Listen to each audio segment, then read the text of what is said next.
On my way home from work, I stopped by the post office and, as usual, my inbox was full of junk mail and bills. I leafed through them and threw most of them into the trash can next to the table. Between the visa application and the invoice from Conoco was an envelope written in a flowing handwriting that I knew all too well. I received one letter a month for over a year. She guessed that mail was being forwarded to me from the old address, so she wrote and sent letters there to be forwarded to me. I met Pat at a wedding reception. The guy I worked with got married and the entire office was invited to the wedding. After the wedding, everyone went to the reception. I had been there for about an hour when this tall blonde came in. She got everyone's attention and definitely got mine, but she wasn't alone, so I put her out of my mind. Well, not exactly throwing it away. The hall was small, so she was in sight almost all the time. Maybe another hour passed, and I noticed that she seemed to be getting more and more upset with her companion. Right after the bride and groom cut the cake, I got up to go to the bathroom. On the way, I had to pass by a table where a blonde was sitting. As soon as I approached the table, I heard her say, "Bastard." No matter how quietly she said it, it sounded like it was directed at me, so I turned to her. "I'm sorry?" She blushed and said, "This is not for you, but for this worthless piece, my gentleman. All he does is drink. I've been trying to get him on the dance floor since we arrived, but all he did was drink, and now that lump has left me. I probably deserved it, though. That's what I get for going on a blind date." Relieved that she didn't think I was a bastard, I went to the bathroom and then returned to the table I shared with several colleagues. The next time the orchestra started playing, I looked at her and saw that she was watching the dancers and tapping her feet. On a whim, I stood up, walked up to her, and asked her to dance. She said yes, and that was the start of a whirlwind romance that led to us getting married 3 months later. Patricia Ann was a computer genius and worked for a large corporation as a systems administrator. She tried to explain to me what she was doing, but I am computer illiterate, so it all went into one ear. I know how to turn on my computer and how to access the internet, but this is the limit of my computer savvy. I make my living as a heavy equipment mechanic, and I'm pretty good at it. So soon, the two of us had saved enough to put a down payment on a house. We had a wonderful marriage, or so I thought. I was madly in love with her, and she, of course, felt the same about me. But in the 6th year of our marriage, something changed. When it started, I could not determine with any degree of certainty, and it may have gone on for quite some time before I noticed. Patty always left work with the girls one night a week and was usually home by 9. I didn't notice how the time increased to 9:30, then to 10, then to 10:30, and only later did I remember those evenings. Patty started working late a couple of times a week, usually on Tuesdays and Thursdays. She attributed this to an unexpectedly large contract with critical deadlines. They were not equipped for such a large order, and until management made some decisions about which way to go, everyone was asked to work overtime to get the order. Solutions? I asked it, what kind of solutions? They want to make sure the contract is long-term before they invest in more equipment and hire more people. And how long will this last? Maybe a couple of months. I do not know exactly. The couple of months stretched to 8 before I started complaining about it, to which she always calmly responded, "It shouldn't be that long, baby. I know you don't like it, and neither do I. I don't like carrying boxes across the platform, but I promised to help." And then one Wednesday night she called me and said that she would have to work late. Anne was supposed to work this evening, but she had an accident and is now in the hospital, so I will have to replace her. The next morning at breakfast, I asked, "What about Anne?" Patty looked at me, confused, and then said, "Anne? Oh yes, Anne. Not good. They hold her at stretch. Both legs and one hip are broken, and she plans to take time off work. The poor thing is damn unlucky. She went on vacation with her boyfriend, and before it was over, he told her he had found someone else. On the way home, the airline lost luggage, and now this accident. So now you will work overtime on Wednesdays too? Yes, and maybe even 1 or 2 Fridays. That's about when I started wondering about a few things. Up until this point, her overtime was annoying, and that's all I thought. Just a stupid bunch of incompetent managers who couldn't get their heads out of their ass and fix the problem. It all started with the look of confusion on her face when I asked about Anne. It was as if she had lied, forgotten about it, and then had to rush and cover it up. And if so, is she lying about having to work late? It was then that I remembered the Wednesday night spent with the girls from work and how they began to end later and later. Wonder what a computer guy does when moving boxes on a loading dock. That Sunday, it all came together for me. I was doing routine maintenance on Patty's car. I changed the oil, added windshield washer fluid, and then decided to change the tire. When I opened the trunk to remove the spare tire, I found 2 suitcases. Curious, I opened one and found it full of clothes. The other was full of sexy lingerie, high heels, and the like. Heels and lingerie like I've never seen before. I don't know who Patty wore them for, but it certainly wasn't for me. So much for Patty working overtime. There could only be one reason for multiple outfit changes and all that sexy stuff in her trunk, and it definitely didn't have to do with work. Sometimes I'm slow on the uptake, but I try not to be a fool. I analyze problems, turn them over in my head, look at them from all sides, and consider all the options before making a decision. I finished bolting the tire, closed the trunk, and went home, deciding to find out more before doing anything. Since it was the holiday season and things were getting pretty busy, I put off stalking Pat until later in the year. However, I didn't have to wait long. Patty's Christmas party was scheduled for Wednesday, and she was looking forward to it. At the last minute, I had a job that prevented me from going with her. She was upset. No, she wasn't. She was furious, and really snapped at me. And I was no better, shouting back at her, "Now you know how I feel when you work overtime." I said I'd try to finish in time to at least show up, but that didn't seem to calm her down at all. On the day of the party, I worked as hard as I could to try and make it in time. The party started at 7, and with my best efforts, I was able to finish work, get home, shower, change, and arrive by 9. I walked in and saw Patty hotly hugging and French kissing some guy, while people were stomping their feet, pounding their fists on tables and yelling, "Get a room, you two, and take your novel to the motel." I turned and left, and no one even noticed I was there. On the way home, I tried to figure out the reasons that could force her to go in search of a man, but I didn't understand anything. For God's sake, I treated her like a queen. I did everything I could for her. I helped around the house. I cooked at least 3 times a week and cleaned up after myself. In the evening, while waiting for her to return home, I washed a bunch of laundry. I cleaned my den and the downstairs bathroom next to my den. All this is in addition to caring for your home, yard, and both cars. I have never forgotten a birthday or an anniversary. I remembered the day we met, and every year on that day I gave her a card, the same on the anniversary of the day I proposed to her. I never even looked at other women. I did everything I could to be the best husband she could hope for. So what went wrong? The only thing I could think about was the 20 pounds I had gained over the past 5 years. Was this the reason? Was I no longer physically attractive to her? However, it didn't matter. What I saw meant one thing. We had screwed up our marriage. I loved her a lot, but not enough to make me want to share her, and not enough to make me fight for her. So what if I win it from this guy? Can I win it from the next guy, and the one behind him? No, as much as it pains me to admit it, Patty and I are breaking up. But I decided on one thing. 20 pounds must go. I'll be fit when I start dating women again.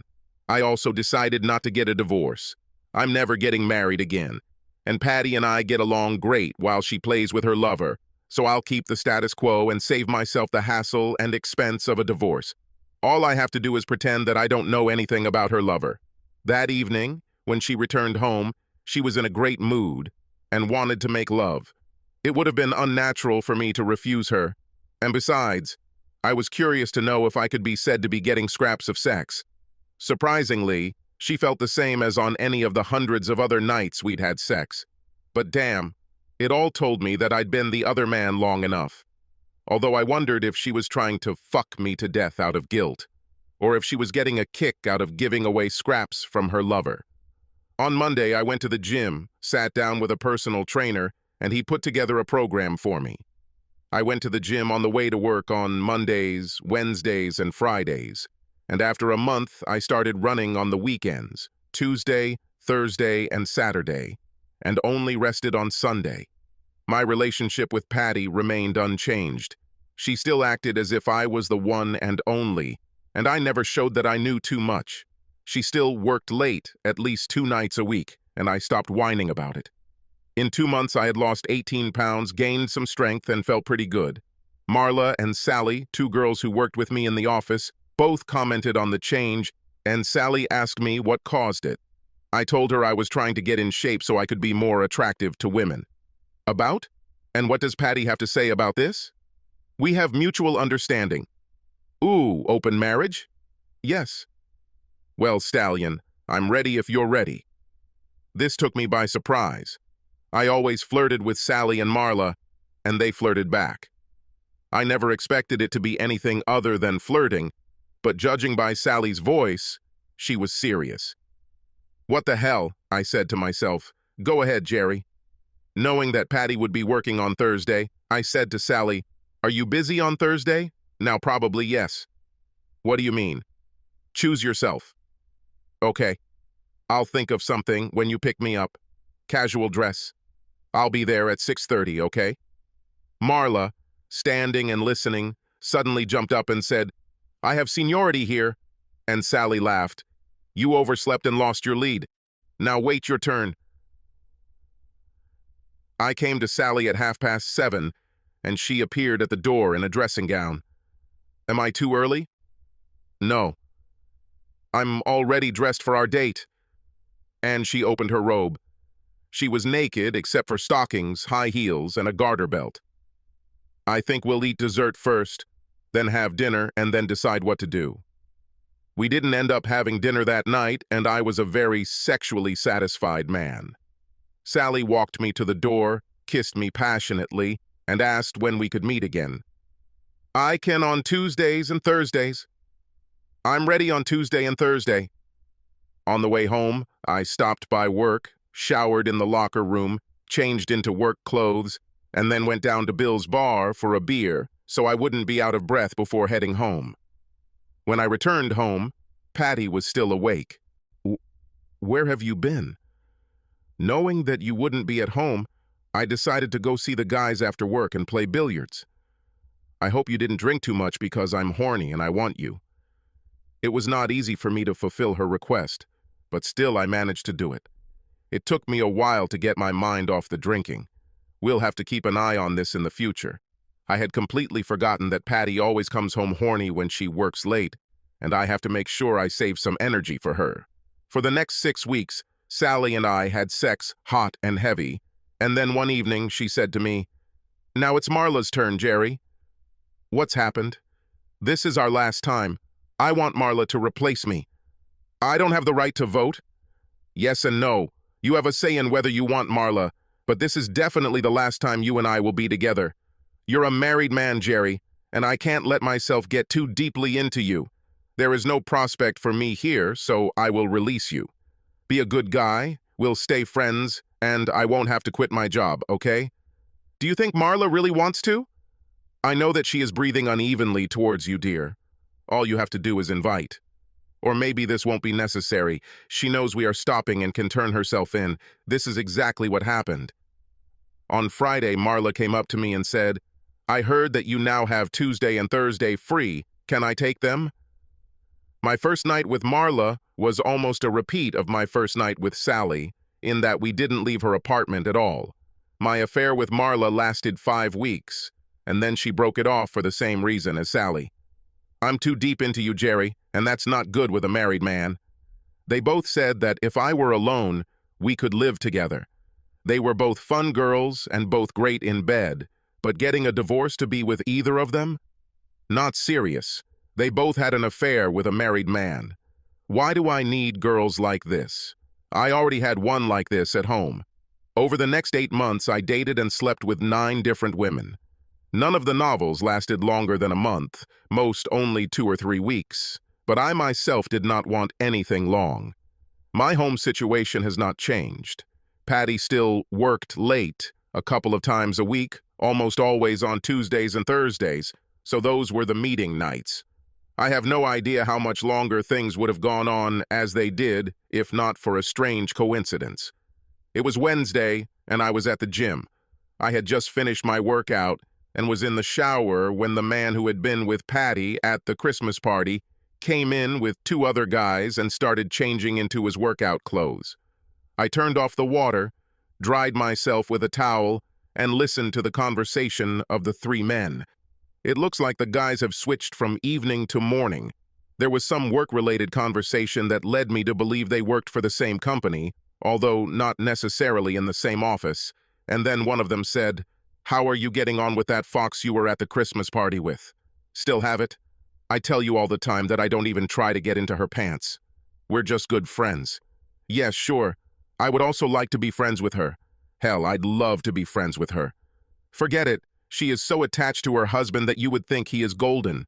"Come on, Mike, I saw you hugging and kissing. Like brother and sister, good friends, hugging and kissing. Honestly, she's so obsessed with her husband that no other man stands a chance." "Bullshit, Mike.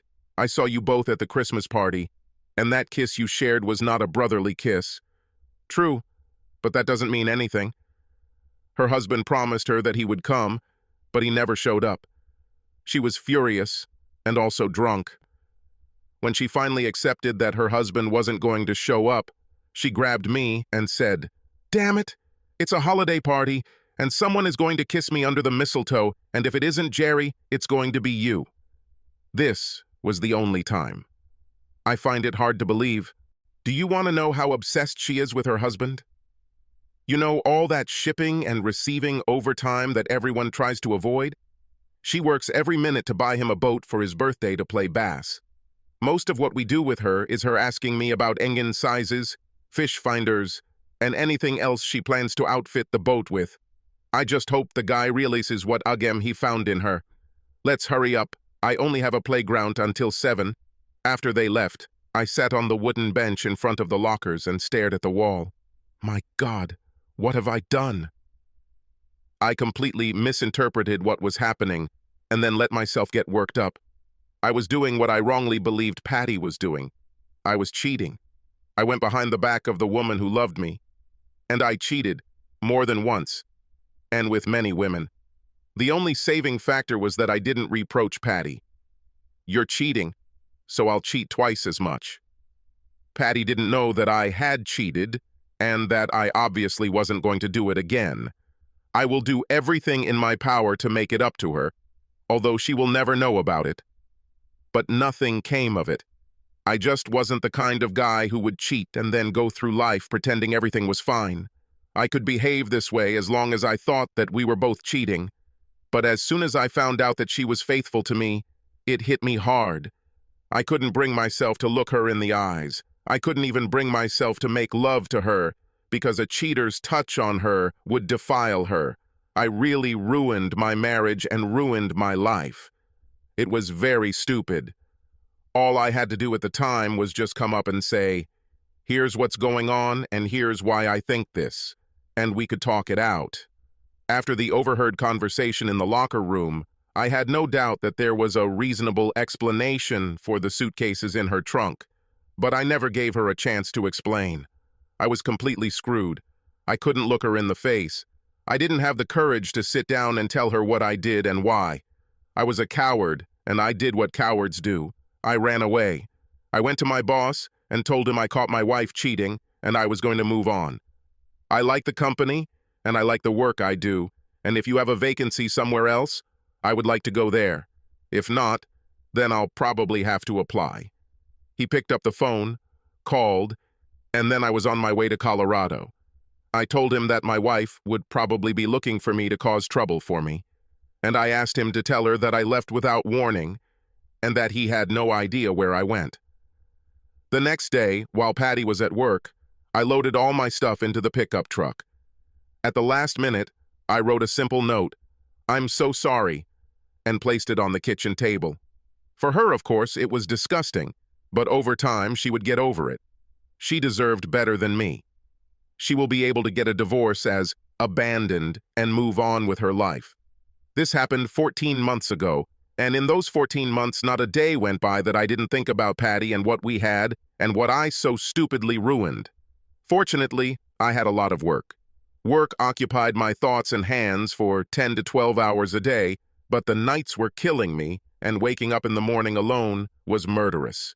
When I first started my new job, I decided to go to the bar after work and drown my sorrows, but that quickly passed. Going to work every morning with a hangover was not a good idea, and the beer ruined everything that the gym and running had done for me. So I got in the van, found a local gym, and started getting in shape. After being there for 6 months, I noticed several women who seemed to be interested in me, but I did not take the initiative. My head was still full of thoughts about Patty, and I didn't know if the day would ever come when I could think about another woman. I opened my Conoco statement and saw that I had overpaid and received a credit, so I tore it up and threw it in the trash. I didn't open the Visa application. I knew damn well I had no credit on this account and wouldn't be making a payment until my next paycheck, so I put it in my pocket. I picked up the letter from Patty and stared at it. I brought it to my nose and imagined that I could smell her, and then I threw it in the trash. "And that's all?" A voice came from behind me. "You don't even open the letters, you just throw them away?" I turned around and saw Patty. "Hello, Jerry. Long time no see." I just stared at her. I couldn't even run away because she was between me and the door. "Who bit your tongue?" However, there is nothing to be surprised about. You've always been a man of few words. I got 2 words when you left, and I don't even know what you regret. I've been thinking all last year. I will never understand why. You wasted an extra word. You could do it with just 1 word. Goodbye. Come on, Jerry, say something. How did you find me? I will not say. If you run away again, I may have to use the same method again. I'm not going to give you another opportunity to cover your tracks. The point is, I'm here and I won't leave until I know everything. Not here. Let's go to my house. So what, in the name of all that is holy, makes you think I'm cheating on you? You had many of the classic signs of your wife cheating on you, and suddenly you are working late, although you have never done this before. Increased sexual activity with your husband because you either felt guilty or your lover was turning you on by the time it was time to go home, so your husband had to put out the fire. Or maybe because it turned you on to give your husband your lover's scraps. Evenings where you stayed for drinks with your colleagues who kept you later and later. Then I found suitcases in your trunk full of sexy clothes that you never wore for me. All this combined with me walking into a Christmas party and seeing you tongue wrestling with a guy, while all your co-workers were yelling at you to get a room and go to a motel. They wouldn't say that if they weren't sure that you were lovers. It all boiled down to his wife's betrayal. You poor stupid fool. Why didn't you talk to me? The suitcases belonged to Anne. I told you the airline lost her luggage. They found it, but by then Anne was already stretched out in the hospital and asked me to pick up the luggage.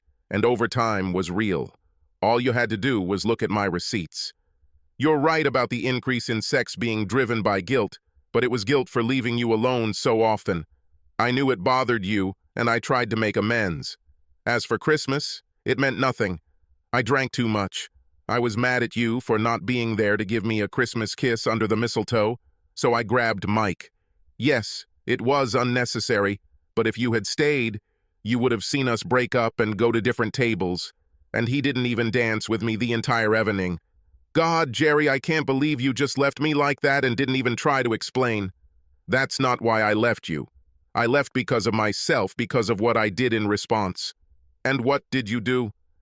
I took a deep breath and told her about Sally and Marla and everyone else, and how I was able to save my marriage because my cheating kept me on par with her cheating. And then, when I found out that you weren't cheating, my life just fell apart.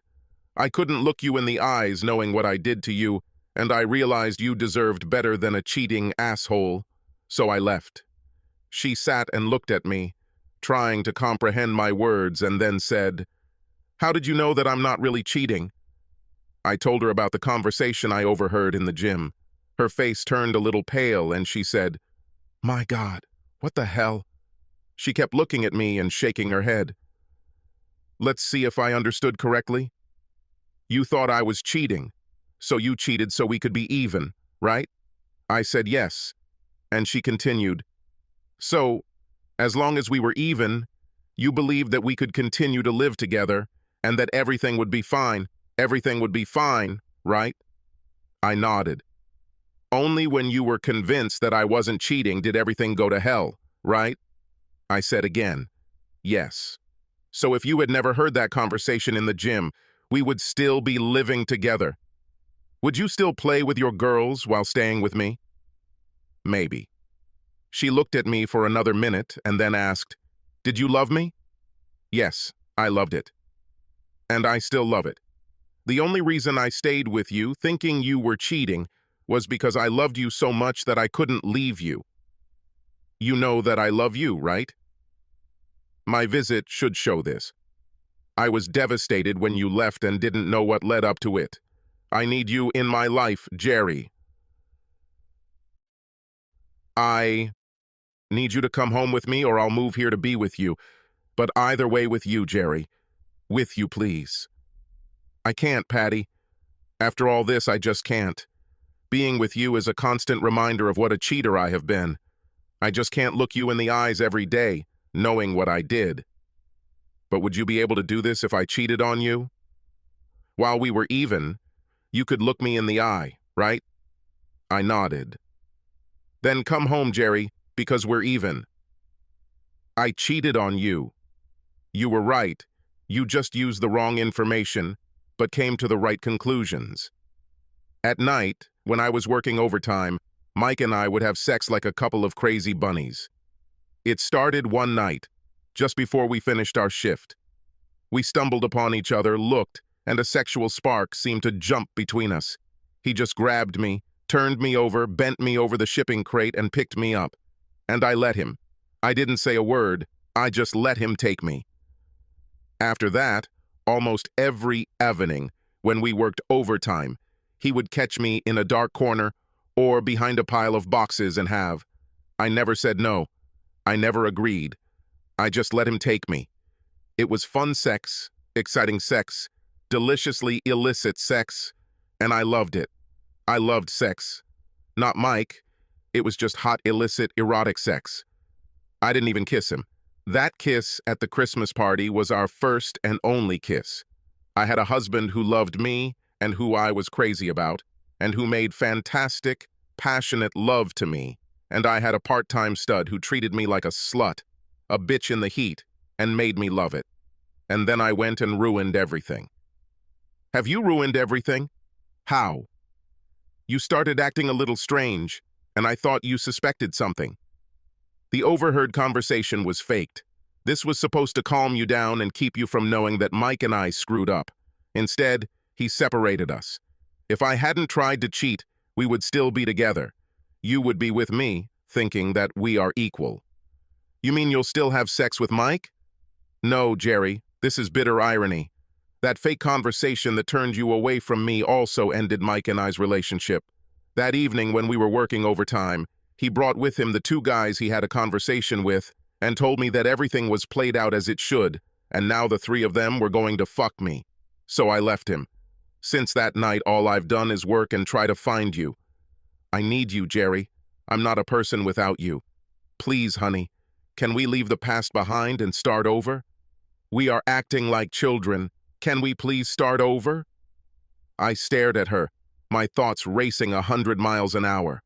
I loved her to death and missed her so much that not a day went by that I didn't think about and want to be with her. But can I go through this again? She must have read my mind. It will never happen again, Jerry. I can promise you that. The last 14 months have been absolute hell, Jerry. The most miserable of my life.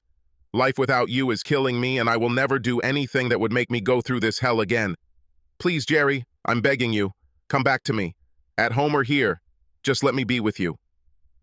There was really no question about what to do. I ran away from her only because I considered myself unworthy. I loved her very much, and if she wanted me back, knowing everything about me, I would be a fool if I refused. As for her cheating, I had already come to terms with it when I started playing the stay equal game. Could we? We have to. She loved me enough to lie to me, portraying herself as the slut she never was. She never had an affair with Mike. She just told me about it, so that I would believe that we were even so that he would return home. How do I know? I went back to my gym and Mike walked in one morning. I don't know why, but I looked at him for a long time. And after a while he came up to me and asked, "Do I know you?" "No, but you knew my wife well enough to have an affair with her." "Hey, what are you sculpting, guy? I didn't have any affairs with married women." "Have you forgotten about your affair with Patty Bradley?" "Damn it, it didn't happen." "Why do you think I had an affair with Patty?" "She admitted it herself. I told everything." He shook his head. "I would love to, but that Christmas kiss is all it ever was." "It's not that I didn't try. The conversation you overheard is true. I don't know why she wants you to think that I was her lover. All I can say is that I wanted it and I tried damn hard to make it happen, but she never even gave me a chance. Damn, I was stunned when I received that Christmas kiss. Will I ever tell Patty about my conversation with Mike? No, I'm not going to do anything that would upset the apple cart.